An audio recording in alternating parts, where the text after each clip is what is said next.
Also, a note on this idea of personalization, whether it's really heavily personalized with a specific message, whether you give it to them or otherwise, or if it's personalized just with your name.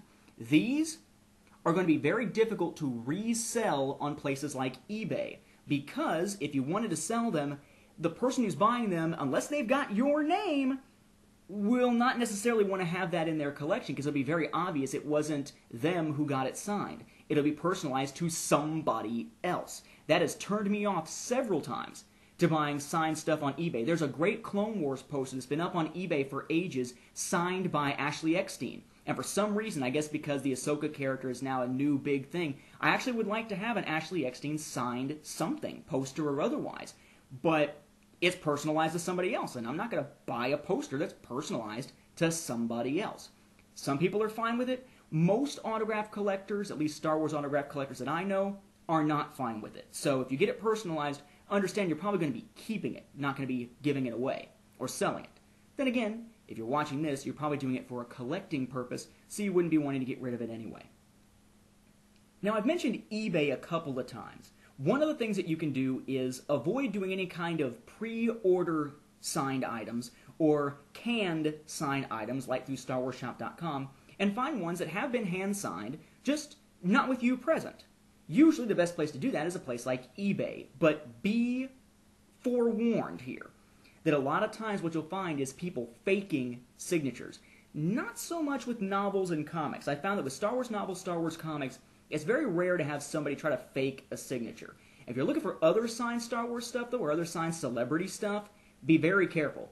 Tons and tons of faked signatures, forged signatures, or signatures where they just signed a name that really looks nothing like the person's signature at all. Natalie Portman is a perfect example of this.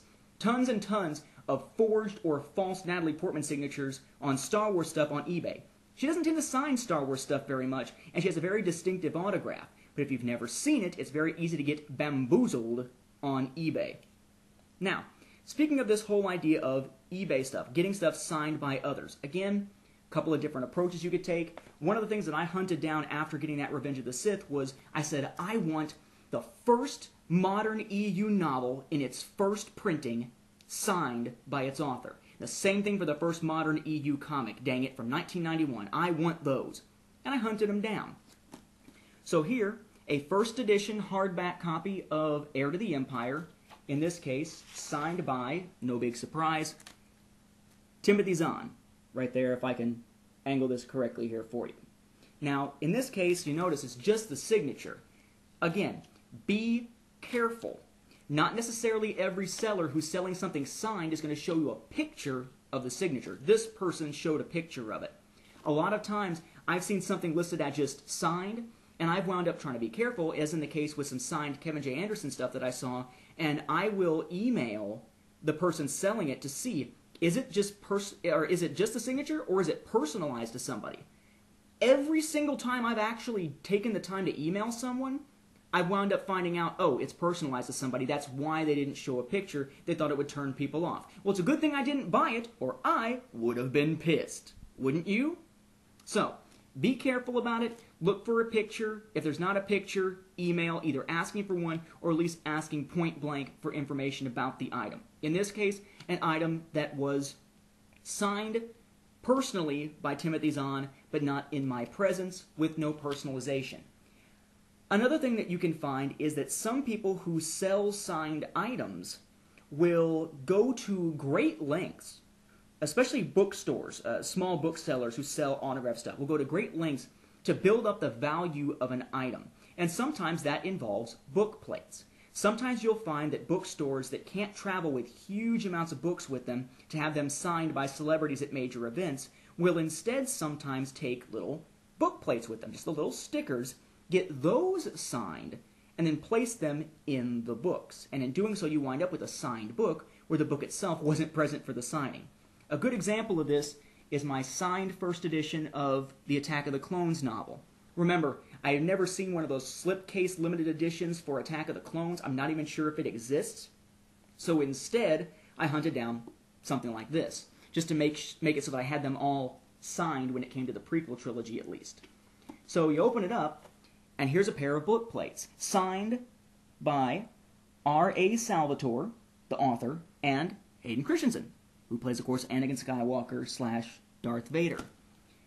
Book plates, not quite as nice as if the item itself had been signed, but again, a way to get multiple signatures on a book and a way for booksellers to increase the value of their books. Again, if you don't like book plates, email and ask, because I did ask them for sure to make sure whether this was book plates or otherwise. Glad I asked. I still bought it anyway, but it would have been annoying if I had ordered this only to realize after the fact they were book plates, not hand-signed on the book itself. Personally, I don't have an issue with it. Book plates are a good way to go. In fact, in some cases, it'll let you get signatures when you otherwise perhaps wouldn't or couldn't.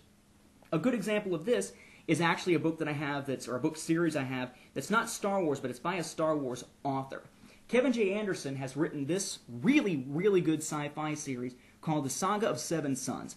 There's 7 books to it, plus a graphic novel that acts as sort of a prequel. This is the last book, The Ashes of Worlds. Some of the books I've got hand-signed by Kevin, and others I have wound up getting signed book plates for.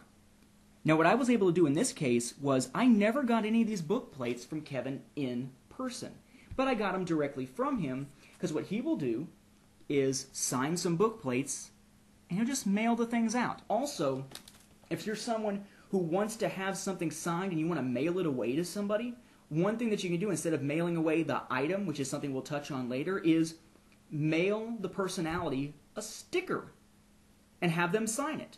You've just created your own book plate, so when they send it back, you can take it off, put it right into your book. Works very, very well. As another example, don't forget, if you get stuff signed in person, like I did with some of these items, one issue, of course, is personalization versus just having them sign something. I think I pointed this out before. I'm going to show you another couple of examples of that type of idea here. The Approaching Storm, signed by Alan Dean Foster. In that case, just signed right there, not personalized.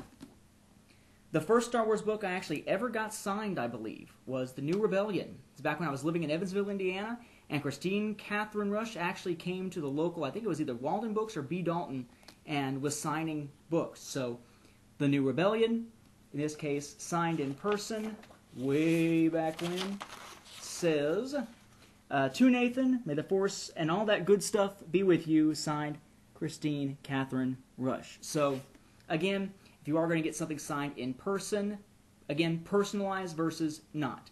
Easier to resale stuff that's not, but if you want to get something for your collection that is very specific to you, get it personalized.